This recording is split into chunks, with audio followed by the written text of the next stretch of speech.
दोस्तों, बिहार सरकार के तर्ज पर अब छत्तीसगढ़ में भी कर्मचारियों और पेंशनर जगत के लिए डीएडीआर के लिए अलग से बजट पास करने की मांग तेज हो चुकी है। इसी महत्वपूर्ण मुद्दे के बारे में हम इस वीडियो के अंदर विस्तारपूर्वक समझने वाले हैं। नमस्कार दोस्तों, मैं हूं आपका दोस्त लोकेश साहू और आप देख रहे हैं लोकेश साहू यूट्यूब चैनल। आप सभी दर्शकों का हमारे इस यूट्यूब परिवार में बहुत बहुत स्वागत है।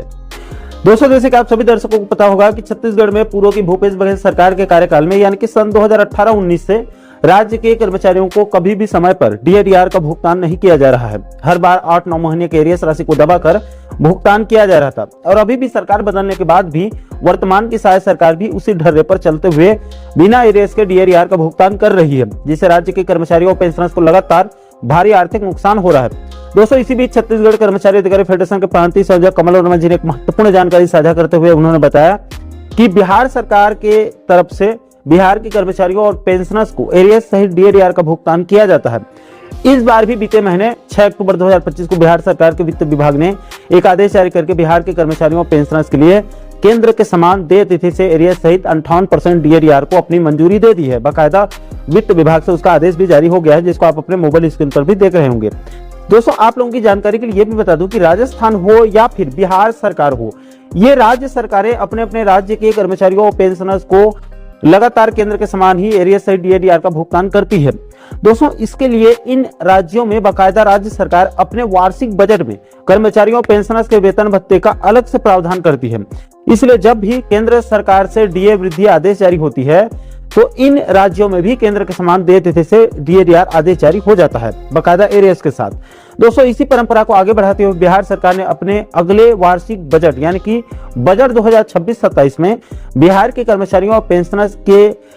लिए अलग से अगले साल भर के लिए डीएडीआर के लिए अलग से राशि प्रावधान करने के संबंध में 10 नवंबर 2025 को एक आदेश जारी कर दिया है।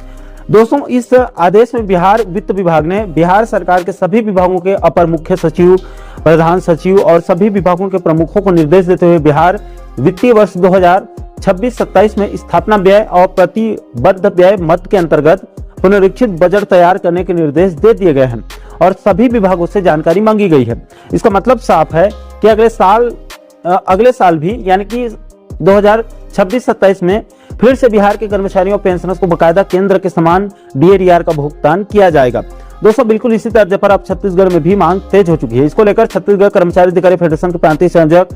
कमल वर्मा जी ने छत्तीसगढ़ के मुख्यमंत्री विष्णुदेव साय और वित्त मंत्री ओपी चौधरी जी को पत्र लिखकर बिहार के तर्ज पर छत्तीसगढ़ के कर्मचारियों और पेंशनर्स के लिए भी वार्षिक बजट में अलग से डीएडीआर के लिए राशि प्रावधान करने की मांग रखी गई है। दोस्तों, फेडरेशन ने अपने ज्ञान में साफ साफ कहा है कि बिहार सरकार के द्वारा केंद्र सरकार के तर्ज पर अपने राज्य के कर्मचारियों, पेंशनर्स और अखिल भारतीय सेवा के अधिकारियों को केंद्र सरकार के जैसे ही महंगाई भत्ते स्वीकृत कर दिए जाते हैं। इसके लिए बाकायदा बिहार सरकार अपने वार्षिक बजट में इन वर्गों के लिए स्थापना एवं प्रतिबद्ध व्यय मद में अलग से बजट प्रावधान कर दिया जाता है। इसके संबंध में बिहार सरकार के द्वारा 10 नवंबर 2025 को यानी इसके संदर्भित पत्र में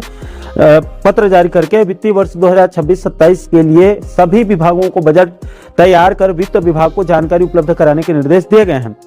छत्तीसगढ़ में भी इसी प्रकार की व्यवस्था करने की सख्त आवश्यकता है ताकि राज्य के सरकारी कर्मचारियों, पेंशनर्स और अखिल भारतीय सेवा के अधिकारियों को समय पर महंगाई भत्ते का लाभ प्राप्त हो सके। यदि आगामी मुख्य वार्षिक बजट में बिहार सरकार के तर्ज पर महंगाई भत्ता के लिए राज्य में अलग से बजट प्रावधान किया जाता है तो भविष्य में महंगाई भत्ते की स्वीकृति में अनावश्यक विलंब नहीं होगा और राज्य के कर्मचारियों को बार बार आंदोलन या आग्रह करने की आवश्यकता नहीं पड़ेगी। सरकार का यह कदम सरकारी कर्मचारियों के हित में सराहनीय और प्रशंसनीय होगा। इसलिए छत्तीसगढ़ कर्मचारी अधिकारी फेडरेशन की तरफ से राज्य सरकार से यानी छत्तीसगढ़ सरकार से अनुरोध किया गया है कि राज्य के कर्मचारियों और पेंशनर्स के हित में इस विषय पर सकारात्मक निर्णय लेते हुए आगामी मुख्य वार्षिक बजट में यानी अभी 2026 में फरवरी मार्च में जो पेश होगा उस वार्षिक बजट में महंगाई भत्ते के लिए अलग से बजट का प्रावधान करने की मांग रखी गई है।